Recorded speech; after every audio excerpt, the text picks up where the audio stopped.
Are you done?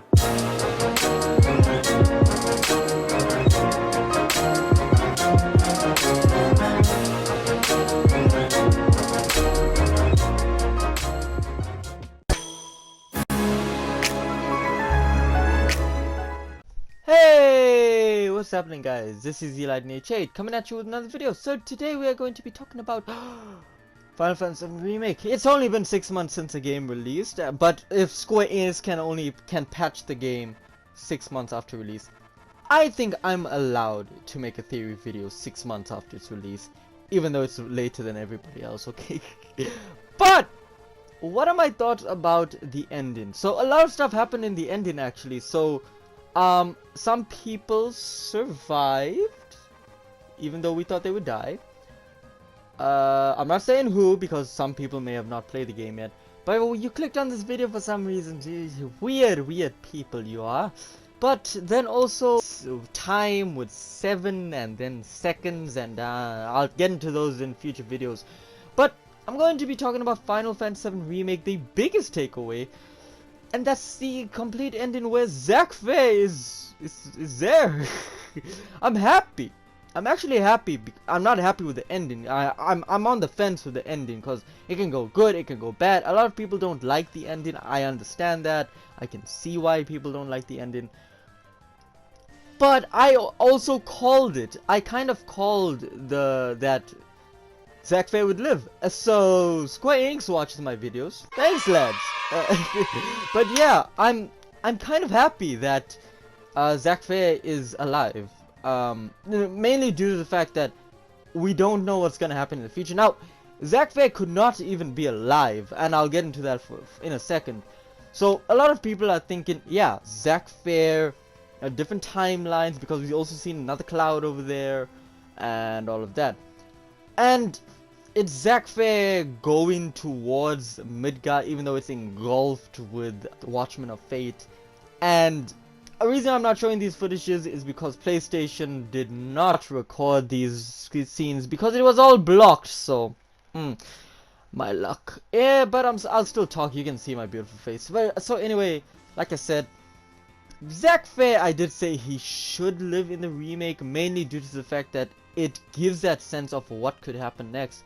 And that's what I'm expecting, that's what I'm excited about, because if you're gonna make it a carbon copy and paste of the original game, it's gonna be so easy for people to spoil it and all that. I like that they brought in Roach and the Watchmen of Fate, and the Watchmen of Fate kind of are trying to make the original story of Final Fantasy VII play out. But adding that element of timelines is very weird, especially for storytelling. So I understand why people don't like it, but I kind of also like it in a sense, because a lot of people are talking about Zack Fair possibly being alive, or it's just a future timeline. I see it more of what if. So this is more of a what if Zack Fair is not Zack Fair, but just one of the Watchmen of Fate that went rogue. Yes, I'm saying it's a Watchman of Fate that went rogue, because I see the Watchmen of Fate as like timekeepers within Final Fantasy VII Remake. So they kind of make an alternate timeline. So it's kind of that. But then there's another cloud, Strife, and that's gonna get complicated really fast. So, what if Zack Fair is a rogue Watchman of Fate? Can that happen? Maybe, I don't know Final Fantasy VII Remake. It's not like I cover this news or anything, I don't know. But it's a very interesting take, because you see people from Final Fantasy VII Remake, and you see them as rebels, because Avalanche, of course, the rebellious group they are. And even Zack Fair kind of going rogue on Soldier. And yeah, what if this Watchman does the same thing? What if he goes rogue on the other Watchmen? Because there's a lot of Watchmens. And you may be wondering, Lightning, they looks nothing like a Watchman. What if it's a Watchman from another timeline? Again, with this timeline theory, I say that another Watchman is leading this timeline to the main timeline. So the Zack dead there, but then making a separate timeline connecting to the main one. I think that's gonna be hectic storytelling, mainly because if this is a factor, it could lead to fights if you think about it. Like, remember Final Fantasy Dirge of Cerberus, there was that tease of Genesis at the ending. Now they can actually bring Genesis into the remake. Now, I don't know how you're gonna feel about that. Like, a lot of people wanted Crisis Core remake, which I honestly wanted. But Zack Fair, man, Zack Fair, ooh! It's gonna lead to a lot of changes, definitely, because if Zack Fair is alive, or like inserted himself into this new timeline where everything is happening at the same time, that means a lot of stuff is gonna go down, man.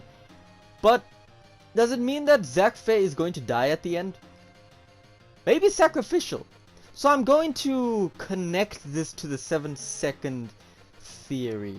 So the 7-second theory is that Cloud Strife was basically fighting Sephiroth in this area. I think this was like at the end of the world, or like somewhere in their minds.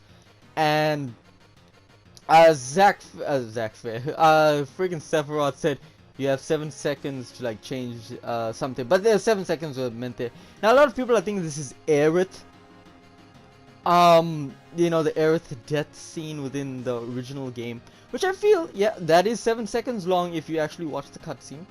But mwah, mwah, mwah, perfect storytelling. But what if Zack Fair pushes Aerith out of the way in those 7 seconds? He takes a stab, the story's all there, and Aerith lives. So I kind of can see that happening, mainly due to the fact that we need our white mage to live, because there was cut dialogue, I remember, for Aerith to be more along, because they were in like the mountain area. I don't know if that was confirmed, I think it wasn't. But if they do that with Zack Fair not committing suicide, but like pushing Aerith out of the way so he can get stabbed himself, that would be pretty cool, because remember, Zack Fair still had the letters, and he sees Aerith about to get stabbed by Sephiroth. He pushes her out of the way, takes the stab himself, dying. And then in front of Cloud Strife, then Cloud Strife remembers all of Zack Fair's memories, and then he remembers Zack Fair, and then every time he fights Sephiroth afterwards, or another Watchmen of Fate, or even anyone, basically, even Reno, Zack Fair could come into his mind, give him the spiritual guidance, and yeah, stuff like that I think would fit well. Now, when it comes to Shinra saying the new era, that was pretty interesting that they said that. I don't know what to actually say about that, but it was in the ending, or well, it wasn't really at the ending, but they did say that in the game. And I'll talk about that in another video when I think more about it. But then let's connect the Zack Fair theory to the other theory of, is Jesse alive, and is Biggs alive? Is Wedge alive? So, at the ending we also saw Biggs get up, and like he was in Aerith's house, I believe, and Marlene was also there, and we also see like a glove of some sort that looks a lot like Jesse's, because Jesse has like a metal plate over here, whereas freaking Jesse Biggs only has like the normal glove. And Wedge was swept up by the Watchmen of Fate, so I don't know where he ended up. But Biggs survived, and also Jesse survived. Kind of. People are theorizing if she is alive or not. I don't know 100%. Maybe Biggs just kept her glove. But one person surviving! That's more than we would think. And I'm connecting this to the Zack Fair theory because, ooh, Zack Fair lived. And again, this Watchman of Fate going rogue, a single Watchman of Fate, or possibly a few, somewhat making their own rebellion against the timeline could help them. Like, bringing Zack Fair to this timeline could alternate so much. And even though the Watchmen of Fate are like surrounding Midgar at the end scene of the Final Fantasy VII Remake, you can see that Jesse's glove is there, Biggs is there, Wedge Wedge, I don't know where Wedge is. I think he's alive, maybe, but maybe he's not, maybe. I know just like it seemed like she died, so I think she is dead. But even Biggs like waking up, that's I think he's alive, so that's something. So one person out of the three who was supposed to die within the original, one of them is alive, and that's a big difference because Biggs can help so much now. He can help Cloud Strife fight off guards. He can help them plan. He can meet them at Cosmo Canyon, meet them at the Golden Saucer. What if we see Jess at the Golden Saucer? She was supposed to be like one of the actresses right there, right? Holy shit, so maybe she's at the Golden Saucer. Jess may be alive there.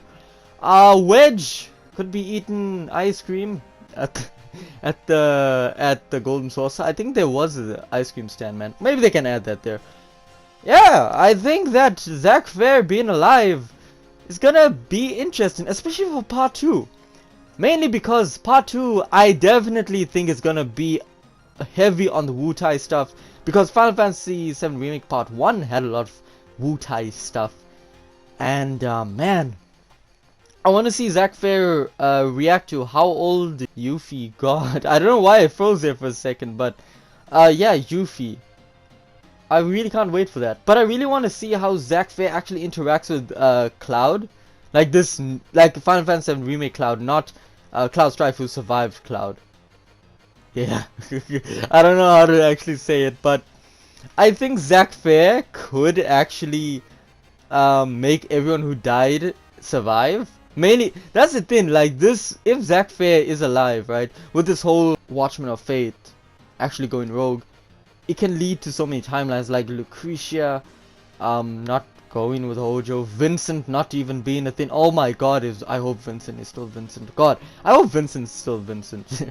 But honestly, what does Zack Fair alive mean for Final Fantasy VII Remake? It means Aerith could live, because I don't think Square... I also think Aerith could also die. I don't know. Square Enix really confused all of us. I don't know, man. I don't know. But I'm happy. I'm thinking. It's making me think, and I really like that.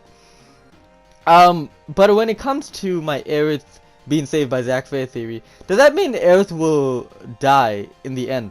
Yes, I honestly do. Mainly because Zack Fair needed to die for the character of Cloud Strife to grow, and he retained his memories. Like, he retained Zack Fair's memories. And then, within this remake now, this is my theories now about Zack Fair. Coming alive, he is alive, but dying in front of Cloud Strife when he pushes Aerith out of the way when Sephiroth goes to stab. And that 7 seconds could be Zack Fair. Yeah, Zack Fair can make that difference. He will save Aerith. Ooh! Ooh, that'd be juicy. And then why would I say Aerith still dies? Because in order for Sephiroth to stay there in the live stream, Aerith needs to sacrifice herself. So after the fight, after we fight like the final boss fight, you know, in the whole Final Fantasy VII Remake, you fight Sephiroth like in the final boss fight, like the last thing. We'll do that with Aerith. You fight with Aerith over there, and then we can get maybe alternate endings, possibly similar to like episode Ignis and all that, or episode Arden. You can choose for Aerith to survive, and then we'll have an alternate timeline, or you have Aerith die for her to sacrifice her life for the live stream, and then we'll continue with the timeline of Final Fantasy VII, which leads into like Advent Children and Dirge of Cerberus and all that. And that would be pretty cool. So to put Zack Fair's death early, like late on into the game, where he sacrifices himself instead of Aerith, I think would make perfect sense. And then Zack Fair being dead will lead to Aerith knowing that she has to sacrifice herself for just for Sephiroth dying.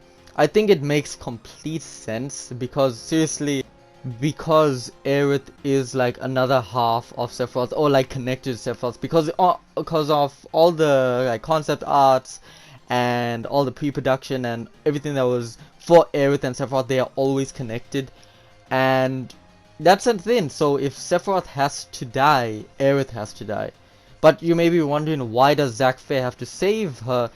It's because to make up for all those years he never talked to her. So we know in Crisis Core there was a time skip, and yeah, he sacrificed her as a way to show his final love for her. Tifa sees this, remembers him. Zack Fair is well, she remembers Zack Fair. Cloud sees this. Barrett sees this. Vincent, Yuffie, you know, all of them see this. And it's a sad scene. Kate Sith also sees this, and Red 13. They see this. It's an emotional scene, and everyone just knows it's Zack Fair. Cloud Strife says later on to those who never met Zack Fair that yeah, it's Zack Fair, and that's going to be emotional. And then he's going to remember everything, and it's going to be very emotional. It'll feel like you're losing Aerith, kind of, but not really. And then at the end of the game, he realizes that Aerith needs to make a sacrifice in order to keep Sephiroth down. Then Sephiroth comes into Cloud Strife's head, just like in the Final Fantasy VII Remake. In the original Final Fantasy VII Remake, you have to do that battle sequence, and yeah, that'll happen. I think it's a very unique take, but will Genesis be a part of it? Maybe. I think Genesis might actually be within Final Fantasy VII Remake. I'll make another video about that in another time. But basically, to sum up what I said in this video, because it's a long video actually, I'm sorry about that, but I basically said Final Fantasy VII Remake's ending is interesting. I'm not saying it's a good ending, I'm not saying it's a bad ending, I'm saying it's very interesting, because it can lead to so many possibilities. Because Jess could be alive, Wedge could be alive, the 7 seconds, Zack Fair can save Aerith, and Zack Fair could open the gates for Crisis Core characters such as Genesis. Even if he did fight and defeat Genesis, because Zack Fair is alive, that whole timeline of Crisis Core could just be jumbled up, and Jill could still be alive somewhere in the back over there. Anyway, guys, I'm sorry that this video has taken so long, and I'm sorry that I'm late for talking about my thoughts about this. I was just busy with everything. I'm sorry about that, you know, college and everything. I'm sorry. But I really love Final Fantasy VII Remake. The ending, to me, again, I don't hate it, I don't love it. It's interesting because it leads to so many openings that no one who played the original or knows the lore to a T will know what's coming next, because Square Enix just opened up many possibilities. Whether you hate it, whether you like it, it's interesting, and that's what I can commend them for that. Anyway, guys, that is it for this video. Please leave a like, helps me a lot. Comment down in the comment section down below what you guys think. Subscribe, because we're almost at 800. Yay! Yay! But anyway, guys, thank you so much for your love and support. If you watched all this way, I love you guys. As always, this is Lightning Shade. Blaze out.